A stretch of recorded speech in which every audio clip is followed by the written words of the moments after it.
Hello everybody, welcome back to our 3set Info channel.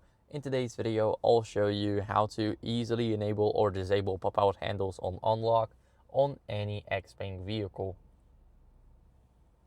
So first, what are we going to do is we're going to go to our vehicle icon, which is like our settings. Here, we're going to go to window and door. And here in the door lock section, we have pop-out handles on unlock. So now we can turn it off. And whenever we unlock our car, as you guys can see, now it's locked. And here it is open. As you guys can see, or you guys cannot see, but you guys can basically test it out for yourself. Now the handles are not popping out and it is very helpful.